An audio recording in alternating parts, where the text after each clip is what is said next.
What is up, everybody? Jester here, and today we are back in the long dark.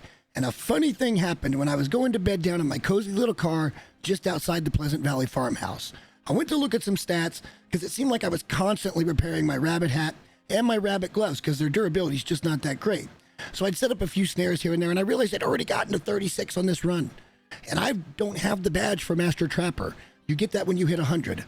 I think this method's going to help a lot of you newer players. There's a lot to talk about here, so let's just jump right in and get started. First things first, a snare is not a whole lot of resources to craft here in the long dark. It's one cured gut, one reclaimed wood, and 30 minutes at a workbench. I went ahead and made about 20 of these because we're not just going to do one spot, we're going to do 4. It's going to be an entire trap line to try to get through this as quickly as possible. And as I woke to the morning of day 1, you can tell that it's a beautiful, beautiful day here in Pleasant Valley. But there's still a couple of things that I want to do before we get out and get running around. I want to make sure that I'm protected against any weather that might happen to come up.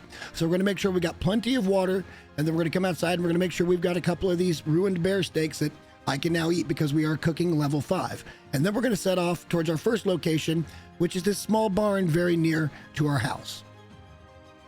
As I get on scene for our first location, I realize that we do see some bunny tracks here. And even if you don't see bunnies, but you see bunny tracks, you kind of want to put your snares in that line.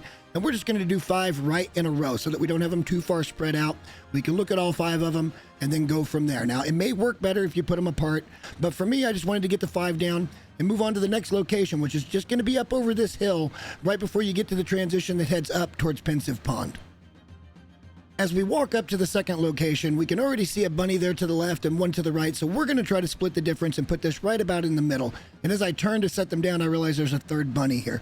So this is really pretty good. Again, we're going to use the tracks as kind of our basis for where we're putting stuff, get everything right in the middle of the way of their pathing, and hopefully this is going to net us a lot of rabbits. From there, we're going to be walking just across the river. It's literally just across the way over here. It's a very, very simple little spot, and it's really kind of unbelievable that rabbits spawn this close together. But this is where we're going to be going. Just keep walking right over here, across the river, and then you're going to see the hill where we kind of go up to get up to Pensive Pond. If you're questioning this, it's just past Heartbreak Bridge and at the lower falls. So just kind of over here by this tree is where we're going to be setting these up.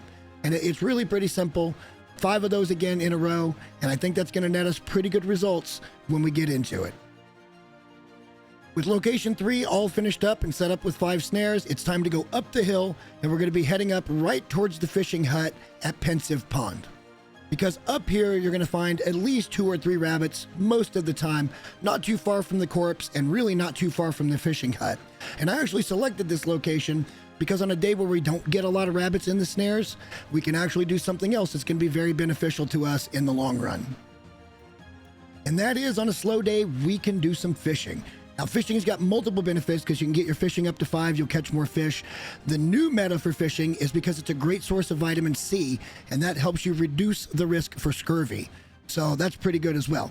Now, a word of warning though, at this particular fishing hut, make sure you've got food, fuel, water, and at least a sleeping bag so that if a blizzard does hit, you're not going to get caught out and freeze to death while you're doing these things. Another thing you should be out doing when you're running these trap lines, if you're not too heavy, is picking up sticks. These regenerate after every blizzard and sometimes even between blizzards. So just pick them up as you're going along. You never know when they're going to come in handy. I'm getting a ton of them because I've got an idea for a video coming up soon. And as I was still collecting sticks on my way back because I wasn't too heavy, I got about the shock of my life. I turned and saw that there's all of a sudden a bear in my side yard. Now, this bear should have been spawning up here at this cave up near the transition to Blackrock the entire time. The skeleton was in the cave. He has never shown up. We are 300 days plus into this run. So this really came as a shock to me to walk home and see him there for the first time.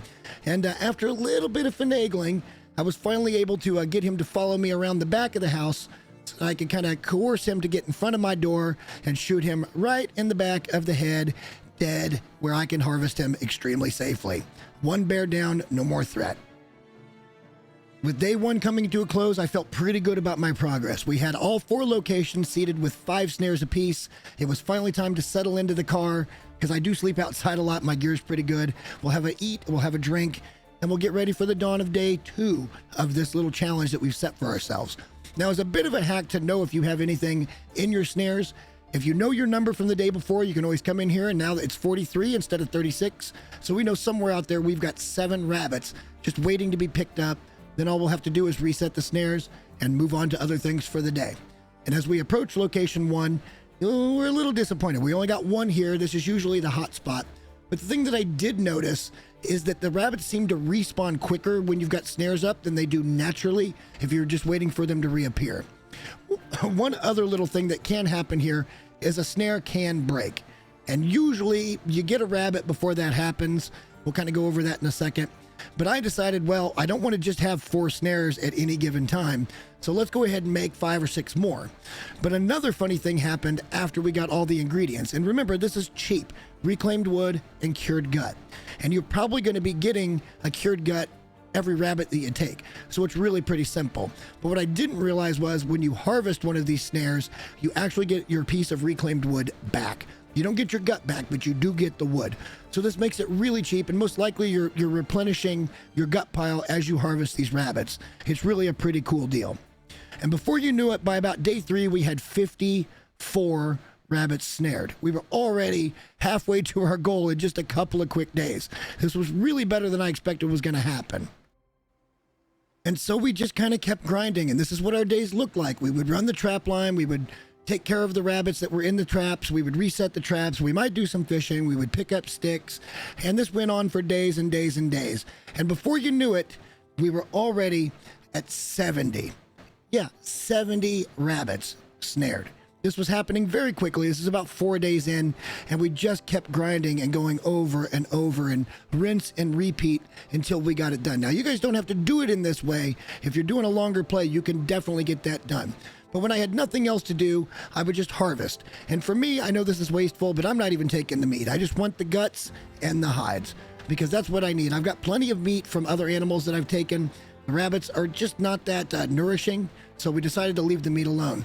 And before you knew it, we were finally on the home stretch. We were finally at 93 rabbits. This was about 7 days in, and I thought at this point to myself, why don't we go ahead and start scaling down our operation?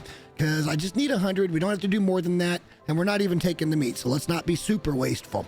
And but that's kind of just what you do. Instead of just resetting these, we're just going to pick them up, and we're going to take them with us, and we're going to drop them off in a location when the time comes. But it was definitely time to start scaling it down, because we just didn't need that many more when it came down to it. On the morning of day 9 or 10, I don't know, I kind of lost track. The days started to blur together. We actually achieved our goal of snaring 100 rabbits in this run, meaning that we have unlocked the badge, and we'll talk about that in just a moment. But what this also means is we no longer need the snares.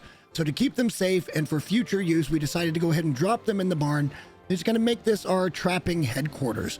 So we know that we have them here if we ever need to go set them up again, which I doubt, because we've got an absolute ton of rabbit pelts now to repair our hat and our gloves.